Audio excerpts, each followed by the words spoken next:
Jadi Bapak Ibu sekalian, kalau mau menulis paper misalkan GPT-3 ini, Bapak Ibu bisa nyuruh, tolong tuliskan paper misalnya ini ya, 15 halaman tentang perkembangan AI di Indonesia, misalkan gitu ya, kita kasih perintah ya kepada GPT-3 ini, maka dia akan mengerjakan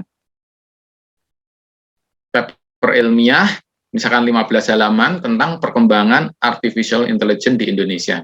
Dia akan bikinkan dengan standar yang sesuai. Dan bahkan GPT-3 ini bisa berdebat dengan para filsuf-filsuf, termasuk dengan David Chalmers ini. AI GPT-3 ini bisa ketika David Chalmers menilai bahwa GPT-3 ini adalah most interesting dan most important gitu. Maka GPT-3 ini juga merespon, terima kasih David Chalmers katanya gitu atas apresiasi Anda. Saya sangat tersanjung, dia jawab gitu ya. Dan meskipun saya ini sangat menarik dan saya sangat penting, saya ini adalah sekedar AI yang diciptakan oleh manusia untuk membantu manusia. Dia bisa menjawab gitu.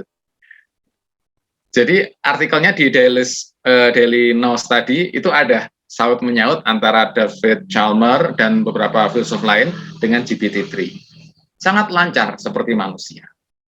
Nah, dari mana GPT-3 ini belajar, Bapak Ibu sekalian? Nah, ini salah satu saja ya. Belajarnya dari mana GPT-3 ini? Kita lihat kolom paling bawah. Datasetnya dari Wikipedia, itu terdiri dari 3 billion token, ya. 3 miliar token, yang sangat banyak.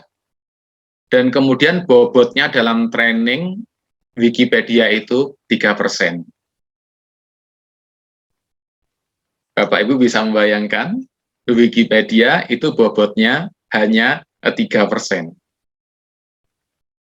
Nah, kemudian di atasnya Wikipedia ada Books 2, Books 1 itu 8%, kemudian Web Text 2 dan juga Common Crawl 60% dan 22%. Kalau kita kebayang bahwa Wikipedia saja hanya 3%, ya memang kemampuan GPT-3 ini luar biasa. Sudah dilatih ratusan miliar kata GPT-3 ini, dan juga mampu membuat coding, coding CSS, Python, dan yang lain-lain.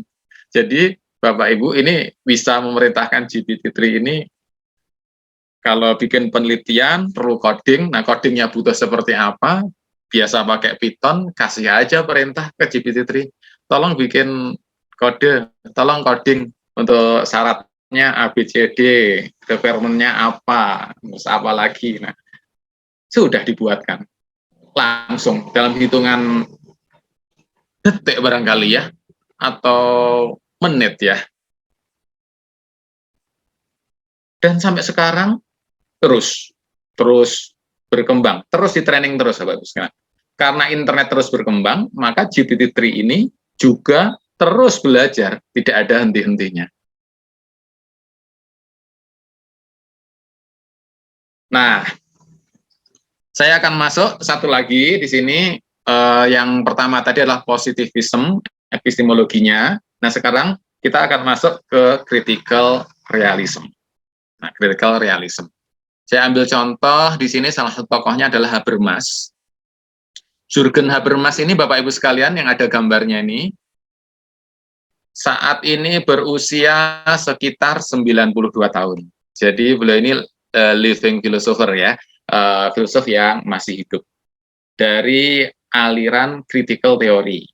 Ya, sebenarnya dia critical theory, tapi tema kita karena kita kemarin sudah membahasnya critical realism, nggak apa-apa lah ya kita dekatkan dengan critical realism.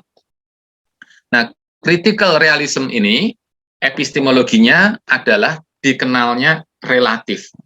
Jadi kalau positivism tadi, kalau Newton itu benar ya benar, kalau Einstein itu benar ya benar, kuantum benar ya benar, objektif ya kalau positivism. Kalau critical realism itu dikenalnya relatif. Jadi yang benar dikatakan oleh teori Newton itu relatif terhadap mengamat, relatif terhadap konteks. Kalau konteksnya berubah, kemudian situasi ekonomi berubah, barangkali bisa berubah. Ini menurut critical realism. Mengapa? Karena secara epistemologi, knowledge itu secara historis ditempatkan situasinya secara historis, tergantung sama histori, dan bersifat transien, Bapak Ibu. Jadi ilmu pengetahuan itu selalu berubah. Nah, ini sesuai dengan ontologi dari critical realism, ya Bapak Ibu sekalian ya. Karena ada yang ontologinya sebagai empiris yang kita alami, yang aktual, terjadi ada, tetapi kita barangkali tidak mengamati, bahkan ada yang real, yang jauh kita tidak terjangkau, tapi benar-benar eksis ya, ontologinya kayak gitu. Yang benar-benar eksis, real, tapi kita tidak bisa mengamati, itu intransien. Nah, kalau yang kita mengalami, maka secara epistemologi transien. Jadi bagi critical realism, sains itu pasti berubah, transien. Dan fakta itu sendiri adalah social construction. Jadi apa yang kita sebut fakta, itu adalah konstruksi sosial. Nah, ini memang agak merepotkan ya. Jadi ketika kita mengatakan bahwa 2 liter air ditambah 3 liter air adalah sama dengan 5 liter air, itu adalah konstruksi sosial. Relatif dong. Kalau 2 liter tambah 3 liter itu tidak fakta 5 liter, jadi gimana faktanya? Nah, memang yang dimaksud konstruksi sosial adalah memang 2 liter tambah 3 liter itu 5 liter. Karena konstruksi sosial kita saat ini seperti itu. Tetapi bagi critical realism, ada kemungkinan untuk berubah kalau kita melihat dari sudut pandang yang lain, kalau jalannya sejarah berbeda. Tapi kalau jalan sejarahnya seperti ini, ya memang 2 tambah 3 sama dengan 5. Nah, sehingga di sini kontribusi yang terpenting bagi critical realism adalah penjelasan sejarah itu menjadi sangat penting. Jadi mengapa Newton itu sampai merumuskan teori Newton? Nah, itu penting untuk kita pertimbangkan. Kenapa? Karena Galileo misalkan sudah menyiapkan rumusannya. Jadi rumusan Newton itu kan sebenarnya sudah disiapkan oleh Galileo dan oleh peneliti belumnya. Copernicus sudah melakukan pengamatan untuk planet-planet. Dan bersama Newton, Leibniz itu sudah merumuskan kalkulus sejaman dengan Newton. Sehingga kalau dari sejarah, Newton merumuskan teori Newton, itu tepat sekali. Karena pengamatan empiris Galileo sudah lengkap, Copernicus juga sudah datanya sudah bagus, kemudian kalkulusnya Leibniz dan kalkulusnya Newton juga sudah berkembang. Sehingga begitu menerapkan kalkulus kepada hukum gerak mekanika Newton, itu pas. Kalau Newton misalnya lahir 100 tahun lebih awal atau 200 tahun lebih awal, secara sejarah, sangat sulit Newton untuk menemukan itu semua. Karena secara histori belum disiapkan. Nah, dengan demikian kembali lagi epistemologi. Epistemologi ini sangat terkait erat dengan sosial.